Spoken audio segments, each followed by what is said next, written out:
Hello friends, good morning to all of you. Ananya coaching classes YouTube channel से विद्यार्थियों का स्वागत है। हम लोग बेटा पढ़ रहे थे टेंस, यूनिट टेंस क्या होता है। तो हम लोगों ने उसमें 3 क्लास लिए थे। यूनिट टेंस क्या होता है बेसिकली आपको 3 वीडियोस में आपको अपलोड करवाया गया था। तो आज हम लोग पढ़ेंगे एक एक टेंस के बारे में कि प्रेजेंट एंड डेफिनिट टेंस क्या होता है, पास्ट इंडेफिनिट क्या होता है, फ्यूचर इंडेफिनिट। हम लोग सब इन तीनों टेंस का जो आपको पूरा 12 टेंस होता है हम लोग उसका एक एक कर पढ़ेंगे कि प्रेजेंट एंड डेफिनिट टेंस क्या होता है। ये तो आप ये भी कह सकते हैं कि सिंपल प्रेजेंट टेंस किसे कहा जाता है। चलिए एक एक करके यहाँ पे बोलते हैं। पहला हमारे इसमें आएगा आपका पहला टेंस आपका आएगा, पहले इसमें आपका आ जाएगा कि सिंपल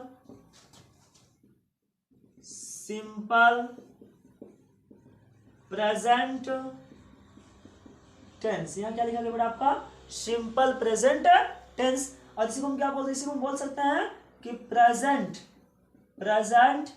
एंड डेफिनिट टेंस। इसी को हम हिंदी में बोलेंगे वर्तमान अनिश्चित काल। इसे हम क्या बोल सकते हैं, वर्तमान अनिश्चित काल। यहाँ देखिए आपको लिखा गया है कि सिंपल प्रेजेंट टेंस। यहाँ पे आपको पहला टेंस क्या लिखा गया बेटा आपका सिंपल प्रेजेंट टेंस। ये तो इसी को हम क्या बोल सकते हैं प्रेजेंट एंड डेफिनिट टेंस। तो कोई भी आज पूछता है कि what is the means of simple present tense या what is the means of simple present tense, simple present tense का मतलब क्या होता है या प्रेजेंट एंड डेफिनिट टेंस किसे कहा जाता है, तो आप बता सकते हो कि सिंपल प्रेजेंट टेंस माने क्या होता है। सिंपल प्रेजेंट टेंस मतलब होता है वर्तमान अनिश्चित काल होता है। और इसी को हम दूसरे नाम से क्या बोल सकते हैं, इसी को हम दूसरे नाम से भी बोल सकते हैं ये प्रेजेंट एंड डेफिनिट टेंस। इसी को हम क्या कर सकते हैं प्रेजेंट इंडेफिनिट टेंस। हिंदी क्या हो जाएगी इसका हिंदी ये होगा कि वर्तमान अनिश्चित काल। ये आपका इसका हिंदी। तो कोई भी आपसे पूछता है कि what is the means of present and definite tense या what is the means of simple present tense, तो आपको ये बताना होगा कि सिंपल प्रेजेंट टेंस माने क्या होता है वर्तमान अनिश्चित काल होता है। और present and definite tense means भी क्या होता है आपका वर्तमान अनिश्चित काल होता है। अब यहाँ पे हम लोग पढ़ेंगे इसका रिकॉग्नाइजेशन का पहचान। इसका जो होगा रिकॉग्नाइजेशन RCOGNIZITION, इसका हो गया पहचान। इसका पहचान क्या होगा कि जिस हिंदी वाक्य के क्रिया के, यह हम लोग क्या पढ़े यहाँ पे इसका पहचान कि जिस हिंदी वाक्य के क्रिया के अंत में ता है, ती है, ते है, ता है, ती है, ते है इत्यादि शब्द आए तो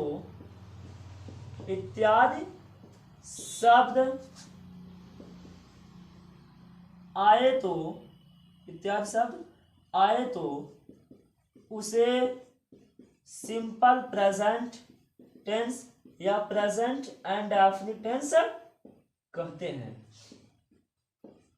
यहाँ पे क्या लिखेगा भाई, जैसे हमने क्या है यहाँ पे आपको हेडिंग डलवाया गया कि recognisation, what is the recognisation of simple present tense. Simple present tense का पहचान क्या होता है या what is the identification of the simple present tense. आपसे बेटा पूछा जाए कि सिंपल प्रेजेंट टेंस क्या होता है या प्रेजेंट एंड डेफिनिट टेंस का पहचान क्या होता है, आपको एक ही चीज बताना होगा कि जिस हिंदी वाक्य के, देखिए आपको क्या लिखा गया आपका यहाँ पर आपका लिखा गया है कि जिस हिंदी वाक्य के क्रिया के अंत में, जिस हिंदी वाक्य के क्रिया के अंत में ता है, ती है, ते है इत्यादि शब्द आए तो हम क्या बोलते हैं simple present tense. Yes PT मतलब क्या होता है, यस का मतलब होगा सिंपल और पी माने क्या हो जाएगा प्रेजेंट। और टिस क्या होगा आपका टेंस होता है। फिर यहाँ पर क्या लिखा गया पीआईटी का मतलब होता है PIT mean to say that, P का मतलब होता है प्रेजेंट, आई का मतलब होता है इंडेफिनिट और टी माने क्या होता है टेंस, यानी प्रेजेंट एंड डेफिनिट टेंस कहते हैं। तो मैं भी आज पूछता है कि what is the definition of, what is the recognition of present and definite tense या सिंपल प्रेजेंट टेंस। तो आप बताइए कि जिस हिंदी वाक्य के क्रिया के अंत में ता है, ती है, ते हैं इत्यादि शब्द आए तो उसी को हम क्या बोलते हैं, प्रेजेंट एंड डेफिनिट टेंस कहते हैं, ये सिंपल प्रेजेंट टेंस कहते हैं। जिस तरीके से हर व्यक्ति की क्या आती पहचान होती है, अब कोई पूछ लिया भैया आपका पहचान क्या है, तो आप ये बताते हैं आपका नाम क्या है, आपके पापा का नाम क्या है, आपके गांव का नाम क्या है, पहचान हुआ। तो इसलिए आपका जो सिंपल प्रेजेंट टेंस होता है, जो आपका प्रेजेंट एंड डेफिनिट टेंस होता है, वर्तमान अनिश्चित काल आपको जो होता है, इसका भी क्या, इसका भी एक पहचान होता है। तो वही आपको लिखा है यहाँ पे गया कि जिस हिंदी वाक्य क्रिया के अंत में ता है, ती है, ता है, ती है, ते हैं इत्यादि शब्द आए, क्या बोलते हैं, CSPT यानी PIT कहते हैं। अब यहाँ पे पूछा जाए आपसे कि इस टेंस का सहायक क्रिया यानी what is the helping verb, what is the helping verb of present and definite tense, या व्हाट इज द सहायक क्रिया, what is the helping verb of simple present tense. यहाँ पे आज पूछा जाए कि प्रेजेंट एंड डेफिनिट टेंस या सिंपल प्रेजेंट टेंस की सहायक क्रिया क्या होती है। तो आप बताइए यहाँ पे हेल्पिंग वर्ब, आप हेडिंग क्या डालोगे यहाँ पे, हेल्पिंग वर्ब। देखो यहाँ पे आपका हेल्पिंग वर्ब कितने शब्दों से मिलकर बना है, दो। हेल्पिंग वर्ब कितने शब्दों से मिलकर आपका बना है, दो। पहला इसमें आपका क्या है, हेल्पिंग है, और दूसरा इसमें आपका क्या हुआ, वर्ब। हेल्पिंग का मतलब होता है सहायक, और वर्ब माने क्या था, क्रिया, यानी जिस काम को करने के लिए जिन जिन चीजों की आवश्यकता पड़े उसी को हम क्या बोलते हैं, सहायक क्रिया कहते हैं। फिर से एक बात समझ लीजिए, अगर आपसे कोई पूछता है, आपसे पूछा जाए कि what is the helping verb, सहायक क्रिया होता क्या है, तो आप बताइए सहायक क्रिया जो आपको होता है बेटा, हेल्पिंग वर्ब कितने शब्दों से मिलकर बना हुआ आपका, दो।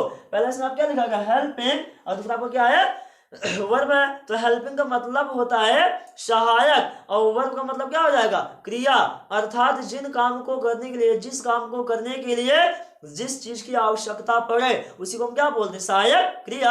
ऐसे मान लीजिए मैं आपको पढ़ा रहा हूँ यहाँ पे, अब मेरा पढ़ाने का माध्यम क्या हुआ, इस टाइम अब मैं मार्कर से आपको लिखवा रहा हूँ, तो ये आपका मार्कर क्या होगा, आपका हेल्पिंग वर्ब आपका काम कर रहा है, ये क्या है, आपके कामों में आपकी सहायता या आपकी मदद कर रहा है, तो जिसे हम क्या बोलते हैं, हेल्पिंग वर्ब।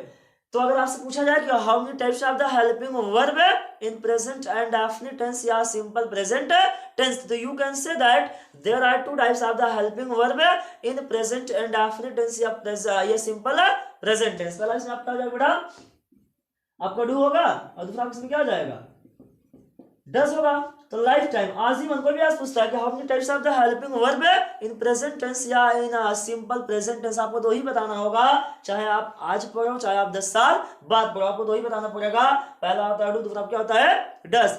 तो डू का अगर आपसे ये पूछा जाए कि where is the use of do and does, या what is the difference between do and does, ये डू और डज का यूज कहाँ होता है, या डू डज के यूज में यूज किस तरीके से होता है, किस ढंग से होता है, या इन दोनों में अंतर क्या होता है। तो आप बता सकते हो कि डी जो आपका डू होता है, डू कहाँ होता है इसका यूज, डू यूज फॉर कहाँ होता है, डू फॉर प्लूरल हो जाएगा। फिर आपका जो डज में आपको बेटा इसमें डज कहाँ जाएगा, डज फॉर क्या जाएगा, डज होगा फॉर सिंगुलर, क्या होता है सिंगुलर। यहाँ देखिए ये मैंने आपको लिखा है यहाँ पे कि सक्रिया यानी what is the helping verb of present and definite tense. तो आप बताइए कि इसमें दो सक्रिया होती हैं, there are two types of the helping verb in present and definite tense या simple present tense. First you can say that, पहला आप कह सकते हो कि do, second is the does. अब अगर आपसे ये पूछा जाए what is the difference between do and does या where is the use of do and does, तो you can say that do uses for a plural number and does is uses for a singular number. It is the difference between do and does. ये जो do का use होता है, do का use होगा भाई कहाँ आपका हो जाएगा, बहुवचन के लिए होगा, और आपका जो डज होता है, डज का यूज आपको कहाँ जाएगा, एक वचन के लिए। तो एक वचन आपको पता होगा कि जहां पे एक ही व्यक्ति यानी जिस शब्द से एक ही व्यक्ति या एक ही वस्तु का बोध है उसे हम क्या बोलते हैं, एक वचन कहते हैं। और अगर आपसे पूछा जाए बहुवचन, तो आप बताइए जिस शब्द से एक से अधिक व्यक्ति या वस्तु, दो या दो से अधिक व्यक्तियों या वस्तुओं का बोध हो उसी को हम क्या बोलते हैं, उसी को हम क्या बोलते हैं, बहुवचन। तो क्या बोलेंगे, प्लूरल बोलेंगे। तो ये आपका रहा बेटा, आपको पहला टेंस क्या है आप लिखवाया गया, सिंपल प्रेजेंट टेंस या प्रेजेंट एंड डेफिनिट टेंस। वहां पे आपको लिखा है वर्तमान अनिश्चित काल। फिर यहाँ पे आप क्या लिखा है, पहचान, कि जिस हिंदी वाक्य क्रिया के अंत में ता है, ती है, ते है इत्यादि शब्द आए उसे हम क्या बोलते हैं, सिंपल प्रेजेंट टेंस या प्रेजेंट एंड डेफिनिट टेंस कहते हैं। अब अगर आपसे पूछा जाए what is the helping verb of do and what is the helping verb of simple present tense या प्रेजेंट एंड डेफिनिट टेंस। तो आप बताइए कि do and does, there are two types of the helping verb है, simple present tense do and does, और do does में अंतर क्या होता है, डिफरेंस क्या होता है। तो आप बताइए कि जो आपका डू का यूज होता है इसका यूज कहाँ होता है, बहुवचन के लिए हो जाएगा, और जो बेटा इसमें आपका डज है, डज किसका होगा आपका सिंगुलर, यानी एक वचन के लिए आपको क्या किया जाएगा, सही यूज किया जाएगा। तो आप इसके स्क्रीनशॉट ले लीजिए, मैं आपको आगे पढ़ाता हूँ।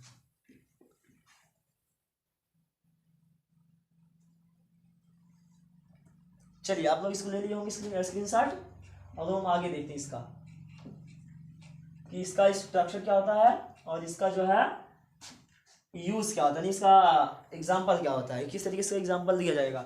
अब देखिए बेटा यहाँ पे आपको जैसे हेडिंग पढ़ा दिया जाएगा, लिख दिया जाए स्ट्रक्चर। अब यहाँ पे आपने क्या लिखा, आपका स्ट्रक्चर, यहाँ पे आप क्या लिखा गया है, स्ट्रक्चर लिखा गया है।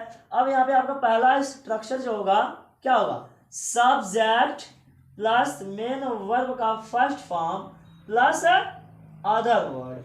फिर मैंने यहाँ पे लिख दिया सब्जेक्ट, पहला यहाँ जैसे आपको बेटा यहाँ पे कि सब्जेक्ट प्लस मेन वर्ब का first form plus other word. दूसरा यहाँ मैंने लिख दिया कि सब्जेक्ट प्लस प्लस क्या हो जाएगा, डू डज, प्लस यहाँ पे आप क्या हो जाएगा, डू डज प्लस नॉट, और प्लस मेन वर्ब का first form plus other word, यहाँ फिफ्थ फॉर्म दोनों रहेगा, 1 और 5 दोनों रहेगा। अब यहाँ पर आपको दिख रहा है क्या हो जाए, तीसरा जैसे आपको जाए कि डू डज, तीसरा यहाँ पे क्या लिख दिया जाए, do does plus subject plus main verb का first form plus other word. चौथा आपको हो जाएगा इसमें डू डज, चौथा इसमें आपको क्या हो जाएगा, do does plus subject plus plus क्या हो जाएगा आपका नॉट प्लस मेन वर्ब का first form plus other word. ये आपका था बेटा चौथा स्ट्रक्चर। इसमें आपको पांचवा क्या हो जाएगा, पांचवा आपका जो होगा क्या होगा, question word plus do does plus do does plus main verb का first form plus subject plus क्या हो जाएगा, सब्जेक्ट प्लस मेन वर्ब का first form plus other word. इसमें आपका जो होगा बेटा लास्ट हो जाएगा, आपका लास्ट स्ट्रक्चर जो होगा question word plus do does plus subject plus not plus main verb का first form plus other word. ये क्या था इसका लास्ट स्ट्रक्चर इसका रहा। अब यहाँ पे आप क्या लिखा गया है कि आपका लिखा गया आगे सब्जेक्ट, अच्छा थोड़ा सा ऊपर लिखते हैं, दिख नहीं रहा है यहाँ पे। इसे यहाँ पे आपका हो जाए बेटा इसका छठवां नियम आपको हो जाए कि क्वेश्चन वर्ड, देखिए मैं इसको और साफ लिखने का प्रयास कर रहा हूँ, सब्जेक्ट और question word plus do does plus subject plus not plus आपके यहाँ पे क्या हुआ, प्लस आप क्या हो जाएगा, प्लस यहाँ पे क्या हो जाएगा, plus subject plus not plus main word का फर्स्ट फॉर्म प्लस आप क्या होगा मेन वर्ड का फर्स्ट फॉर्म, फिर आपको प्लस क्या आ जाएगा, प्लस होगा अदर वर्ड। ये आपको क्या रहा, छठवां आपको क्या रहा स्ट्रक्चर। यहाँ पे आपको लिखा गया है क्वेश्चन वर्ड लिखा गया आपको पहला क्वेश्चन वर्ड प्लस क्या लिखा गया, डू डज, फिर आप यहाँ क्या लिखा गया बेटा आपको सब सब्जेक्ट, फिर प्लस क्या है नॉट है, प्लस मेन वर्ड का फर्स्ट फॉर्म, फिर प्लस आप क्या हो गया यहाँ पे आपका अदर वर्ड, फिर आपको लास्ट में क्या लिखा गया, क्वेश्चन मार्क लिखा गया। अब यहाँ देखिए आपका मैंने कितना स्ट्रक्चर यहाँ मैंने आपको लिखवाया, 6 लिखवाया। पहला आपने लिखा गया बेटा कि सब्जेक्ट प्लस मेन वर्ब का फर्स्ट फॉर्म या फिफ्थ फॉर्म प्लस अब क्या हो जाएगा अदर वर्ड, और यहाँ पे मैंने दूसरा लिख दिया कि subject plus do does plus not plus main verb का फर्स्ट फॉर्म प्लस अब क्या यहाँ पे हुआ अदर वर्ड, और आपका तीसरा क्या हुआ है do does plus subject plus main verb का first form plus other word, और फिर मैंने लास्ट में क्या लिख दिया क्वेश्चन मार्क। और चौथा आप क्या लिखा बेटा कि do does plus subject plus not plus main verb का first form plus other word, फिर आप लास्ट में क्या लिखा गया क्वेश्चन वर्ड क्वेश्चन मार्क से। फिर आप पांचवा लिखा गया है कि question word plus do does plus subject plus main verb का फर्स्ट फॉर्म प्लस आप क्या लिखा गया अदर वर्ड, फिर आप लिखा गया लास्ट में क्वेश्चन मार्क। फिर आप बेटा यहाँ पे छठवां लिखा गया है कि question word plus do does plus subject plus not plus main verb का first form plus other word, फिर आपको लास्ट में क्या लिखा गया है क्वेश्चन मार्क। तो आपको पता होगा बेटा सेंटेंस आपको जो होता है 5 होता है, फिर 5 मिला करके आपको उसमें और कुछ ज्यादा सेंटेंस हो जाता है। अब यहाँ देखिए उसका नेगेटिव लेकर के, तो यहाँ पे क्या लिखा, पहला आपका कौन सेंटेंस होगा, अफर्मेटिव, और दूसरा क्या होगा, अफर्मेटिव का नेगेटिव, तीसरा आपको हो गया सिंगल इंटरोगेटिव, और चौथा क्या हो गया, सिंगल इंटरोगेटिव का नेगेटिव होगा, और चौथा आपका जो लिखा गया, पांचवा आपको जो लिखा गया है ये डबल इंटरोगेटिव है, और आपका जो छठवां है ये डबल इंटरोगेटिव का नेगेटिव है। तो आपको पूरा मिला कितना सेंटेंस आपका हुआ, 6। अब यहाँ देखिए बेटा हम यहाँ पे लिखते हैं इस, तो यहाँ पे हम क्या लिखेंगे, जैसे, यहाँ पे हम क्या लिखेंगे, यहाँ पे हम क्या लिखने का प्रयास करेंगे, जैसे, नहीं इसका जैसे क्या होता है। अब देखिए जैसे यहाँ पे एग्जाम्पल पहले लिख दिया जाए और ऊपर लिखते हैं ताकि आपको और अच्छा दिखे, ठीक है। यहाँ जैसे आपका होगा, जैसे यहाँ पे आप क्या लिखा गया बेटा, जैसे लिखा गया है। अब जैसे मैं यहाँ पे कह दूं वह स्कूल जाता है, ये आपका पहला सेंटेंस क्या लिखा गया, वह स्कूल जाता है। और मैं बेटा यहाँ पे दूसरा लिखने का प्रयास करें, दूसरा मैं लिखा कि वह स्कूल नहीं जाता है, या मैंने क्या लिख दिया, वह स्कूल नहीं जाता है। जहां ना आए बेटा समझ में आपको, उसको तुरंत क्या कीजिए, आप उसको पूछिए, जहां पर भी आपको ना समझ में आए आप अपना डाउट्स क्लियर कर सकते हो ये वीडियो देखने के बाद। और फिर तीसरा आपको क्या होगा बेटा, यहाँ पे तीसरा आपको जो होगा, क्या वह स्कूल जाता है, क्या वह स्कूल जाता है।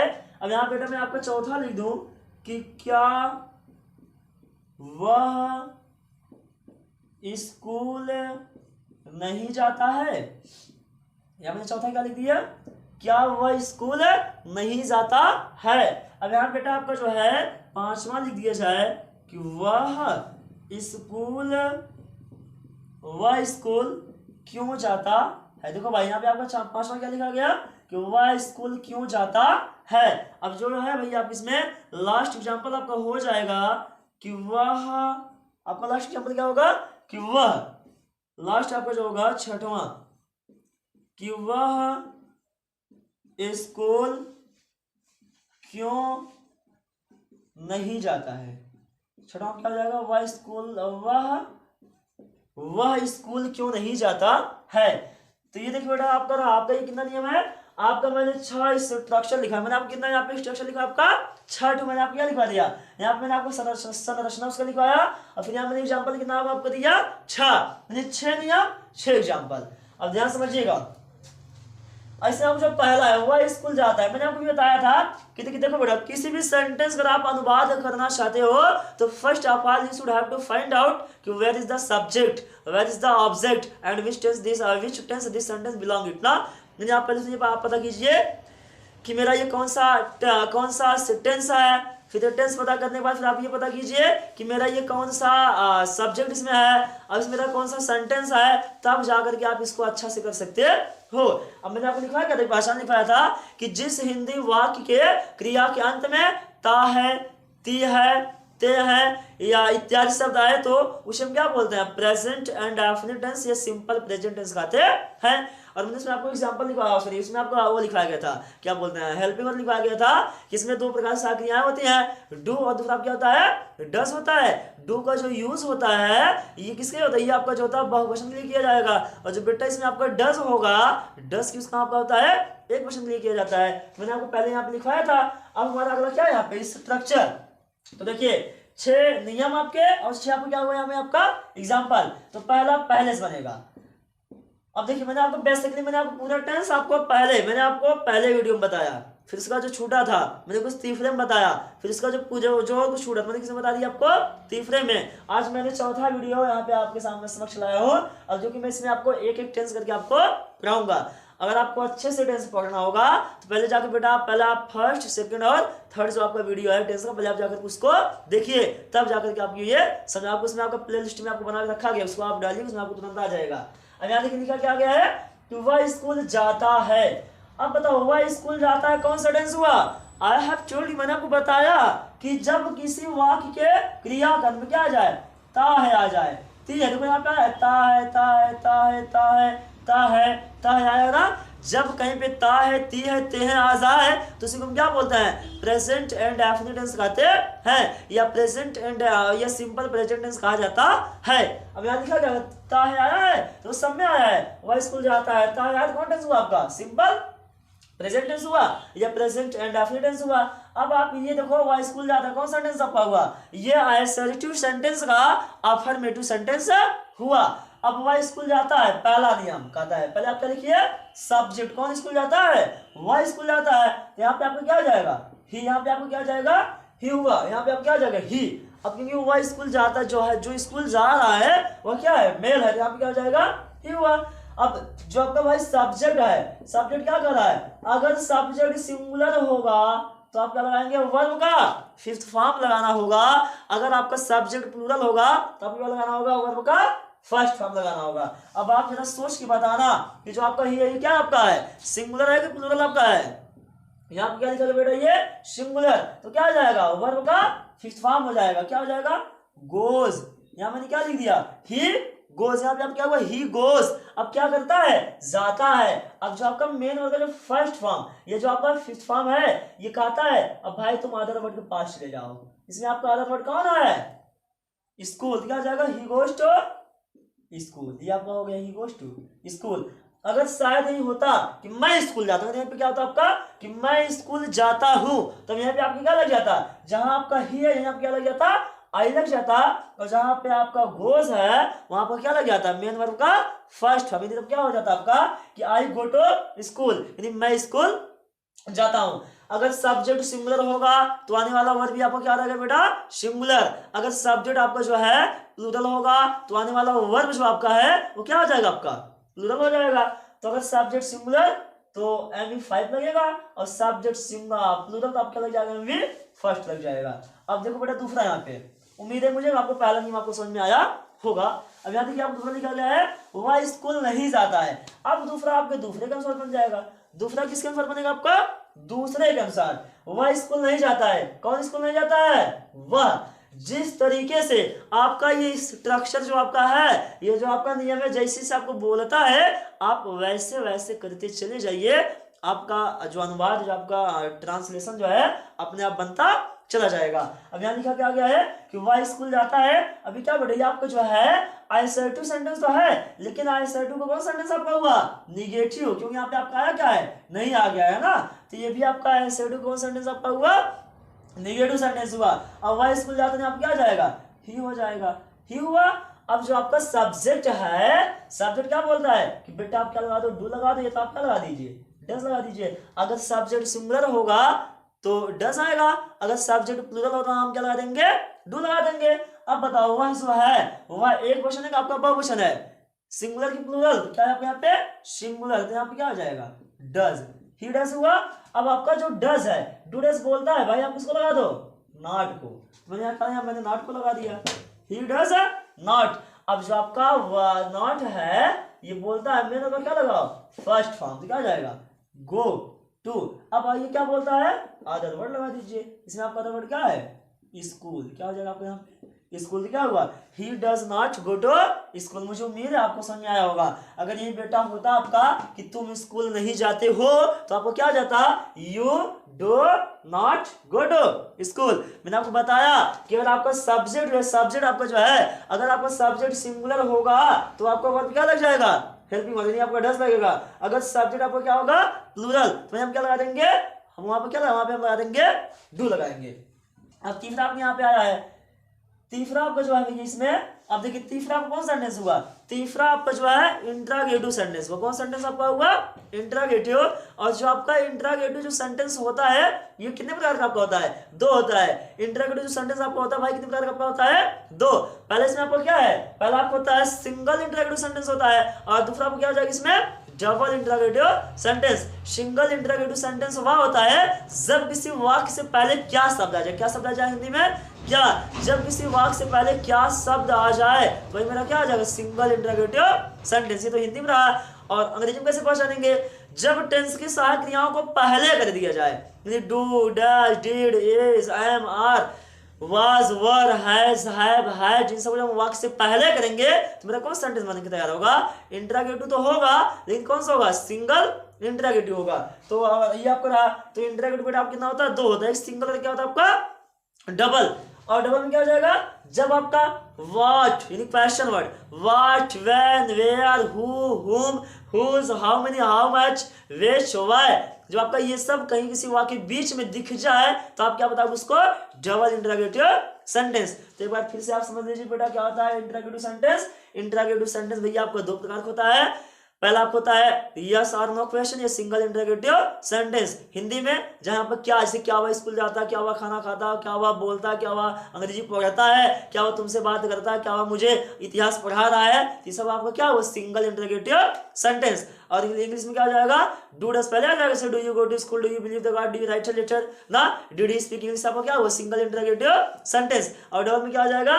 डबल में आपको हो जाएगा कि व्हाट पहले आएगा, जैसे why do you go to school, तुम स्कूल क्यों जाते हो ना, हाउ डू यू डू, आप कैसे हो, and how are you speaking English, आप अंग्रेजी कैसे बोल रहे हो, ये आपको क्या हुआ? Double interrogative sentence. मुझे उम्मीद है आप सबको समझ आ गया होगा। यहाँ पे आप क्या लिखा गया है? क्या वह स्कूल जाता है। अब देखिए क्या शब्द पहले आया है। जब बेटा आपका क्या शब्द पहले दिख जाए तो हमारा हमेशा क्या आ जाएगा? Single interrogative sentence. अब बताओ डू पहले आएगा, पहले डज आएगा। अब मुझे जो है डू डज लगाने से पहले मेरा सिंगल इंटरोगेटिव सेंटेंस है, सिंगल इंटरोगेटिव सेंटेंस का अफर्मेटिव सेंटेंस। अब मुझे अगर डू डज लगाना होगा पहले मुझे किससे आदेश लेना पड़ेगा? मुझे पहले किससे आदेश लेना पड़ेगा? सब्जेक्ट से। अगर भाई मेरा सब्जेक्ट सिंगुलर होगा तो डज आएगा, अगर मेरा सब्जेक्ट क्या होगा भाई? प्लूरल, तो हम क्या लगा देंगे? डू लगाएंगे। सब्जेक्ट सिंगुलर तो डज, सब्जेक्ट प्लूरल तो क्या लग जाएगा आपका? डू। अब यहाँ क्या लिखा गया कि क्या वह स्कूल जाता है। कौन स्कूल जाता है? वह। अब बताओ भाई वह जो आपका है ये सब्जेक्ट हो गया, वह सिंगुलर नंबर होता है, प्लूरल सिंगुलर होता है, तो हम पहले क्या लिखेंगे? डज। पहले क्या लिख देंगे? डज। अब जो आपका डू डज है ये कहा था आप क्या लगा दो? सब्जेक्ट। सब्जेक्ट में कौन है? ही हो जाएगा। अब आपका जो सब्जेक्ट है ये बोलता है बेटा आप क्या लगा दीजिए? मेन वर्ड का फर्स्ट फॉर्म, यानी पहला स्ट्रक्चर छोड़ करके बाकी सभी में आपको लगाना होगा मेन वर्ड का फर्स्ट फॉर्म ही लगाना होगा। अब यहाँ क्या आ जाएगा? Go to. अब जो ये आपका मेन वर्ड फर्स्ट फॉर्म है ये क्या कहता है आपसे लगाने के लिए? Other word. हमारा क्या बाकी इसमें? Go to school. अब फिर आगे क्या है? Last question mark. अब जाके आपको सही हुआ, यहाँ पे आपको क्या हुआ कि does he go to school. अब बेटा आप देख लीजिए चौथा, आप देख लीजिए चौथा, तीसरा आया होगा तो चौथा अपने आप आ जाएगा। सब कुछ है देखो, do does subject subject, M first, other word, question mark question mark. बस एक चीज नया है इसमें, क्या है? जो नॉट विनर, नॉट आपको इसमें क्या आ गया? नया आ गया है। तो यहाँ लिखा क्या गया? क्या वह स्कूल नहीं जाता है। फिर वही चीज सब्जेक्ट सिंगुलर तो आने वाला वर्ब आपको क्या आ जाएगा? सिंगुलर। अगर सब्जेक्ट आपका प्लूरल होगा तो आने वाला आपका वर्ब क्या हो जाएगा? इसमें आपका प्लूरल। इसमें आपका सब्जेक्ट है क्या? डू है, सॉरी सब्जेक्ट क्या है इसमें? वह है। यहाँ पे क्या आ जाएगा? डज। डज हुआ, हम फिर लगा देंगे ही लगा देंगे, फिर हम क्या लगा देंगे बेटा इसमें? नॉट। अभी सिंगल इंटरोगेटिव नेगेटिव हुआ, फिर क्या लगा देंगे? First form go to. अब कहाँ जाता है? स्कूल जाता है। क्या हुआ? लास्ट में स्कूल। फिर यहाँ पे आप क्या लगा दीजिए भाई? Question mark. तो ये क्या हुआ? Does he not go to school. अब देखो बेटा आपका लास्ट क्वेश्चन है कि वह स्कूल क्यों जाता है। वह स्कूल क्यों जाता है तो पांचवें केस बन जाएगा ना, ये किसी केस बनेगा? पांचवें केस बन जाएगा। अब देखिए आपका हो गया डबल इंटरोगेटिव सेंटेंस। मैंने आपको बताया कि जब, कब, क्यों, कहाँ, कैसे, कितना, किसको आ जाए तो मेरा क्या होता है? डबल इंटरोगेटिव सेंटेंस होता है।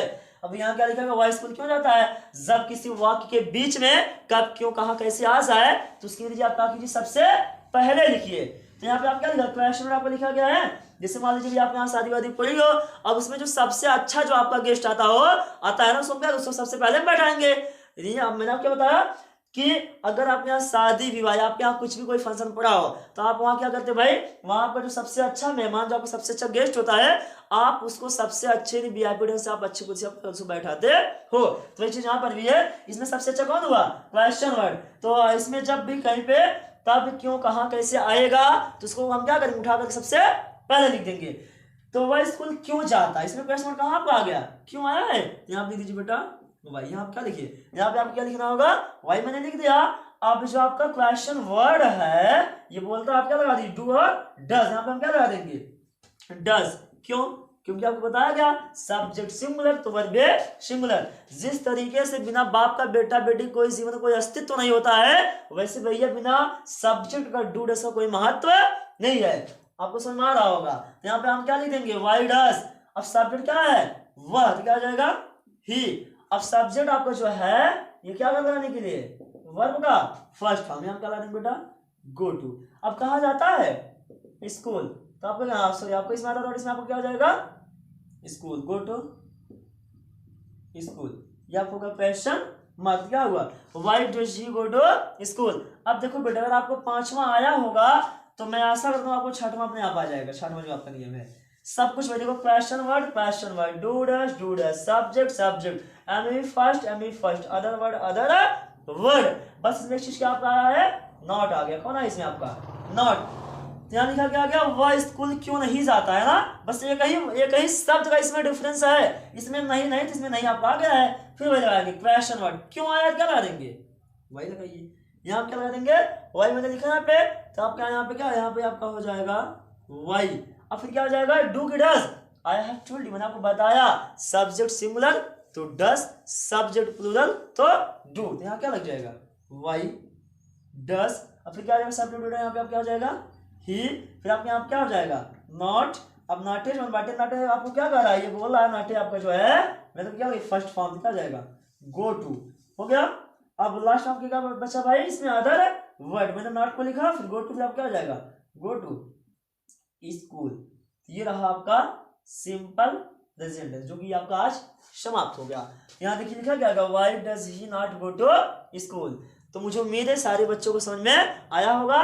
और देखिए जिस बच्चे को पहला समझ में आ गया उसे दूसरे अपने आप आएगा, अगर तीसरा आ गया तो चौथा आ जाएगा, पांचवा आया होगा तो छठवां, पांचवा आया होगा तो आपको छठवां समझ में आया होगा। पहले में कुछ दूसरे में क्या करना है, दूसरे में नॉट लगा दो, चौथे में नॉट लगा दो, और पांचवा में क्या लगा दीजिए, नॉट। बाकी सारी चीज आपका क्या है, वही है। और इसको थोड़ा मिटा देते हैं आप, तो ताकि आपको लिखने में आसानी हो जाए, जो मैंने आपको बनाया यहाँ पे समझाने के लिए। तो ये जो आपका रहा बेटा प्रेजेंट एंड डेफिनिट टेंस रहा, इसी को हम बोलते हैं सिंपल प्रेजेंट टेंस, ठीक है। और जहां पर आपको ना समझ में आए उसको आप कमेंट करके आप उसको पूछ सकते हो, कोई भी दिक्कत। और आपको ये जो चीज आपको पढ़ाई गई है, जहां पर भी आपको समझ में ना आए आप उसको तुरंत आप बिंदास पूछ सकते हो। तो ये बेटा मैंने आपको साफ साफ लिख दिया। तो एक बार फिर से देख लीजिए, सब्जेक्ट सिंगुलर होगा तो आने वाला वर्ब क्या हो जाएगा, सिंगुलर। अगर सब्जेक्ट प्लूरल होगा आपका आने वाला वर्ब क्या होगा, आपका प्लूरल। यहाँ क्या लिखा गया कि वह स्कूल जाता है, मैंने क्या लिखा बेटा आपका कि वह स्कूल जाता है, वह स्कूल जाता है तो ही गोज टू स्कूल, वह स्कूल नहीं जाता, he does not go to, he doesn't go to school. क्या वह स्कूल जाता है, does he go to school, क्या वह स्कूल नहीं जाता, does he not go to school. वह स्कूल क्यों जाता है, why does he go to school, वह स्कूल क्यों नहीं जाता है, why does he not go to school. ये रहा बेटा आपका simple present and definite tense. और जहां पर आपको ना समझ उसको आप क्या कीजिए, उसको आप कमेंट बॉक्स में जाकर के आप उसको कमेंट करके आप उसको पूछ सकते हो। हम लोग बेटा कल मिलेंगे यानी पास्ट टेंस, हम लोग आज इसको पढ़ लिए, हम लोग अगले वीडियो में मिलेंगे पास्ट टेंस। अगर आपको ये वीडियो अगर आपको अच्छा लगा हो तो आप वीडियो को लाइक करें और इस चैनल को सब्सक्राइब करें। Thanks for watching this video.